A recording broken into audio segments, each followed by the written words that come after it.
Hello everyone, and welcome to our channel, Tale D Babel. We are very excited to share incredible stories and adventures with you. For better understanding, please make sure to turn on the subtitles in your language. This way, you can follow the story more easily. Thank you for joining us and enjoy the video. The Case of the Missing Necklace. It was a quiet evening in the small town of Greenfield. The streets were peaceful, with only a few people walking home. Detective Tom Harris was sitting in his small office, sipping his coffee and reading a newspaper. Suddenly, the phone rang loudly. Tom put down his cup and picked up the receiver. "Detective Harris speaking," he said. A nervous voice answered. "Hello, Detective. This is Mrs. Baker. My precious necklace has disappeared. Please help me." Mrs. Baker was an elderly woman who lived alone in a cozy house at the edge of town. Her necklace was very special. It was a gold chain with a large, sparkling diamond pendant. She loved it very much because it was a gift from her grandmother. Tom listened carefully. Mrs. Baker explained that she had last seen her necklace the night before.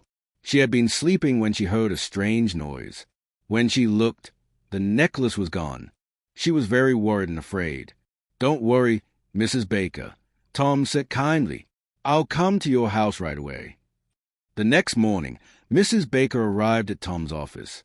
She looked very upset and nervous. She sat down and told Tom everything she knew. "It was a quiet night. I was asleep, and suddenly I heard a noise. It sounded like someone opening a door," she said. "When I got up and looked around, I saw that my jewelry box was open and my necklace was gone." Tom examined her house. He looked at the jewelry box, the windows, and the door. Everything seemed locked and secure. He also checked the floor near the jewelry box. He saw small smudges and footprints that looked like someone had tiptoed out quietly. Suddenly, the detective noticed something strange, a tiny piece of paper near the jewelry box. It had some smudged fingerprints on it. Tom collected it carefully and decided to analyze it later. While he was inspecting the house, the phone rang again. Tom answered it and heard a familiar voice, Mrs. Baker's neighbor, Mr. Lee. "Detective, I saw a young man near Mrs. Baker's house last night. He looked suspicious. He was walking strangely, looking around as if he was hiding something." Tom listened carefully. "Did you get a good look at him?" "Yes." He was about 20, wearing a dark hoodie and jeans. "He was acting nervous, like he was in a hurry," Mr. Lee explained.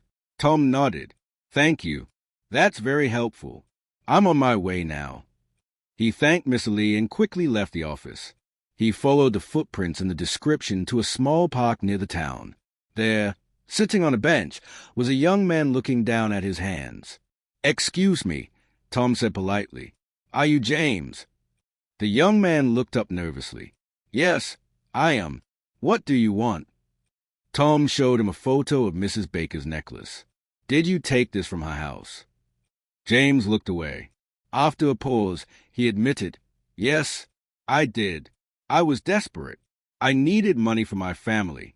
I didn't think anyone saw me." Tom looked at him with understanding but firmness.